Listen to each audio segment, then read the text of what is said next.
बिस्मिल्लाहिर्रहमानिर्रहीम।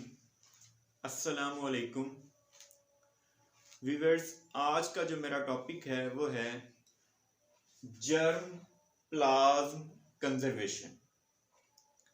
सबसे पहले हम ये देखेंगे कि जर्म प्लाज्म किसे कहते हैं। Germ plasm sum total of all the genes present in an organism and its related species constitute its germ plasm। यानी हमारे पास किसी एक ऑर्गेनिज्म में या उससे रिलेटेड स्पीशीज में तमाम जीन्स का जो मजमुआ है वो हमारे पास उसकी कॉन्स्टिट्यूशन जो है ऑर्गेनिजम्स का जीन्स पर मुश्तमिल वो हमारे पास जर्म प्लाज्म कहलाता है। अब हमारे पास नेक्स्ट है कंजर्वेशन। कंजर्वेशन से मुराद judicious use of natural resources, जिसे हम कंजर्वेशन कहते हैं। अब हमारे पास नेक्स्ट है need for germplasm conservation. जरूरत क्यों पेश आ रही है जर्म प्लाज्म को कंजर्व करने की। तो फर्स्ट, सबसे पहले एक Russian scientist Nikolai Vavilov first to realise the need of conservation of our natural resources. उसने इस बात को महसूस किया कि हमें ज़रूरत है कि हमारे जो नेचुरल रिसोर्सेज हैं उनको प्रोटेक्ट किया जाए, उन्हें कंजर्व किया जाए।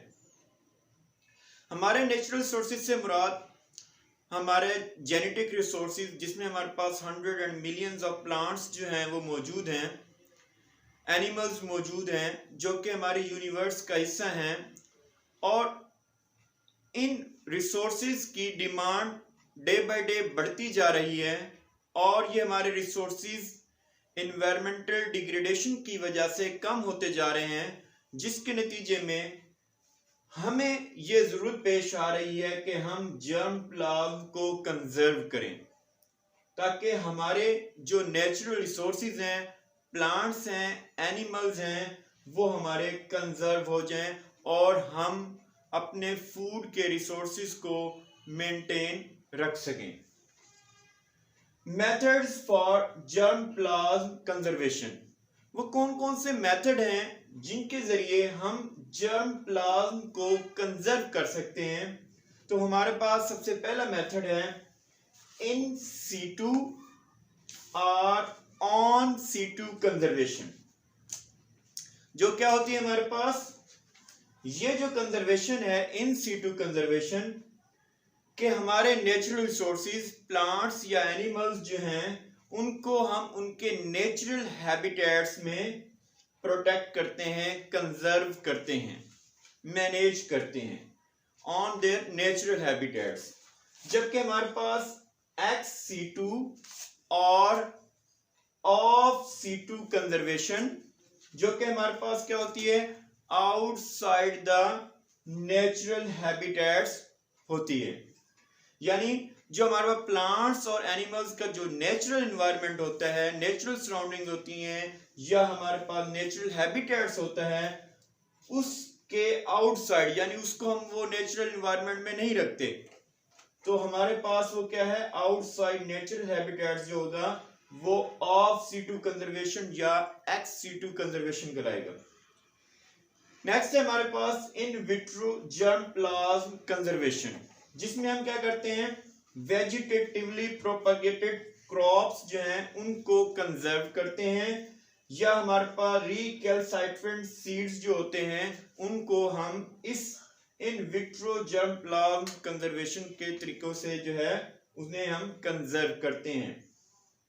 अब हमारे पास in vitro germplasm conservation के जो मेथड है हमारे पास, वो हमारे पास हैं क्रायो प्रिजर्वेशन, और दूसरा हमारे पास है स्लो ग्रोथ। यानी पहले में हम ग्रोथ को स्लो कर देते हैं, जो कि दो तरीके से हम उसको स्लो करते हैं।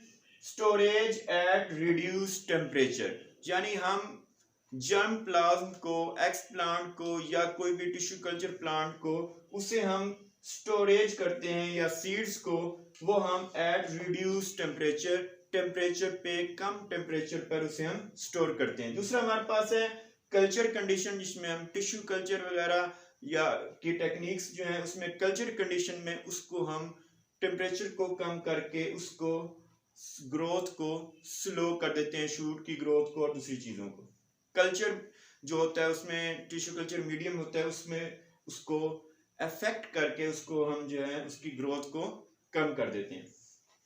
क्रायो प्रिजर्वेशन जो है उसमें हमारे पास क्या होता है कि हम जर्म प्लाज्म को जो है एट द फ्रोजन स्टेट जो है जमा देते हैं, जिसको तकरीबन 196 सेंटीग्रेड पर ये अमल करते हैं, यानी all the things are frozen, जिसमें हम क्या करते हैं कि सेल्स जो होते हैं उनके वो इनएक्टिव हो जाते हैं और उनके ग्रोथ का प्रोसेस जो है वो बहुत हद तक कम हो जाता है, जिसकी बिना पर हम उसको क्रायो प्रिजर्वेशन का नाम देते हैं, यानी उसमें हम फ्रोजन स्टेट इस्तेमाल करते हैं। अप्रोक्सीमेटली ये लिक्विड नाइट्रोजन के बराबर टेम्परेचर जो है वो मेंटेन करते हैं, जबकि स्लो ग्रोथ में हम 3 to 4 डिग्री सेंटीग्रेड टेम्परेचर या इससे थोड़ा सा कम जो है वो टेम्परेचर जो है वो जर्म प्लाज्म को देते हैं।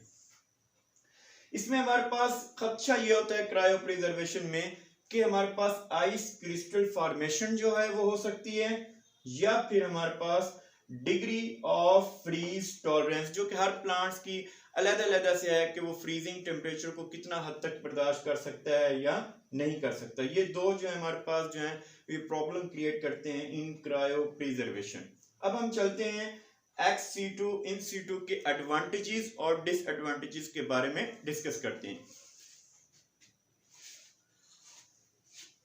सबसे पहले हम ये देखेंगे इन सीटू कंजर्वेशन, इसके एडवांटेजेस क्या हैं। इन सीटू कंजर्वेशन के एडवांटेजेस ये हैं, number 1, allows easy conservation diverse range of wild relatives.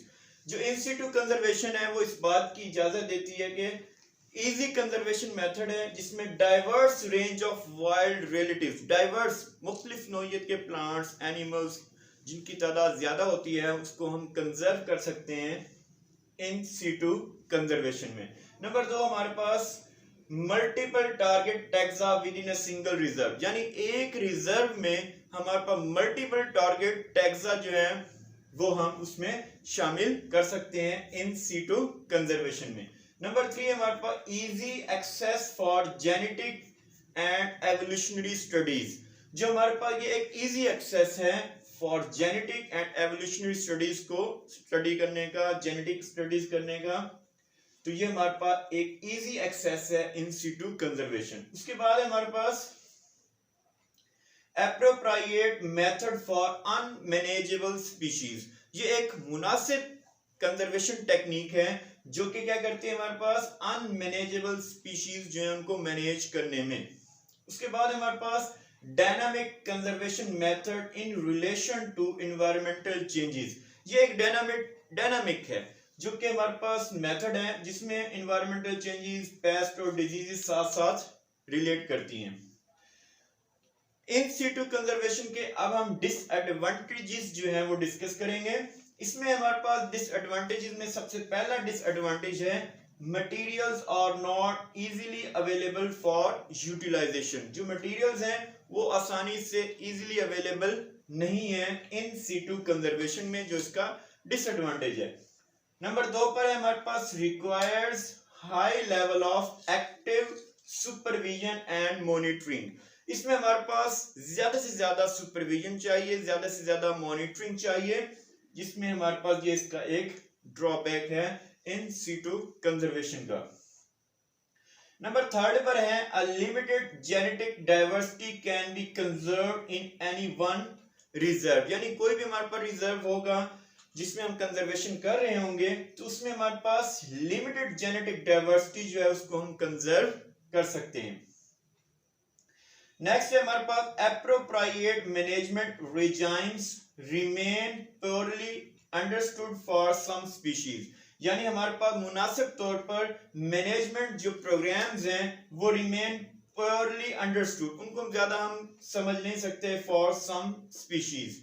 Next है हमारे पास conservation is vulnerable to natural and man directed disasters।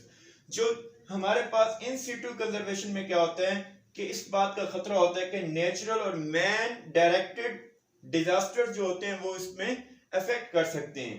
जैसा कि हमारे पास क्या है, climatic change, fire, urban development and air pollution. In situ conservation की हमारे पास एग्जांपल्स हैं national parks, sanctuaries, wild life sanctuaries, या इसके अलावा हमारे पास क्या है, नेचर बायोस्फीयर रिजर्व जो है वो हमारे पास इन सीटू कंजर्वेशन की एग्जांपल है। नेक्स्ट है हमारे पास एक्स सीटू कंजर्वेशन। इसके सबसे पहले हम एडवांटेजेस जो है वो डिस्कस करेंगे। एडवांटेजेस में सबसे पहला है greater diversity of targeted taxa can be conserve as seeds. ज्यादा से ज्यादा हमारे पास टारगेट टैक्सा जो है उनको हम कंजर्व कर सकते हैं एज सीड के तौर पर। नेक्स्ट क्या है हमारे पास, easy access for characterisation and evaluation. ये हमारे पास इनकी एक्सेस जो है वो इजी है फॉर कैरेक्टराइजेशन एंड इवेल्युएशन। उसके बाद हमारे पास feasible for medium and long term secure storage and disease resistance. Feasible है for medium and long term secure storage, long term storage के लिए या हमारे पास मीडियम स्टोरेज के लिए ये एक्स-C2 कंजर्वेशन टेक्निक जो है वो फीजेबल है। उसके बाद ये हमारे पास नेक्स्ट एडवांटेज है एक्स-C2 कंजर्वेशन का, little maintenance cost once material is conserve. यानी इसमें मेंटेनेंस की कॉस्ट जो है वो इन C2 के मुकाबले में कम होती है। नेक्स्ट है हमारे पास easy access for plant breeding. Plant breeding के अमल में ये एक इजी एक्सेस है एक्स-C2 कंजर्वेशन टेक्निक जो है। अब हमारे पास जो हम एक्स-C2 कंजर्वेशन जो जर्म प्लाज्म के लिए कर रहे हैं उसमें हमारे पास उसके डिसएडवांटेजेस क्या हैं। डिसएडवांटेजेस में हमारे पास पहला है genetic diversity may be lost with each generation cycle। Genetic diversity जो होती है वो लॉस हो जाती है विद ईच जनरेशन साइकिल, तो ये इसका डिसएडवांटेज है एक्स-C2 कंजर्वेशन का। नेक्स्ट है हमारे पास restricted to single target taxon पर एक्सयन। रेस्ट्रिक्टेड है टू सिंगल टारगेट टैक्सॉन, इस हवाले से ये रेस्ट्रिक्टेड है एक्स-C2 conservation technique for the germ plant conservation. Next है हमारे पास problem of storing sensitive seeds.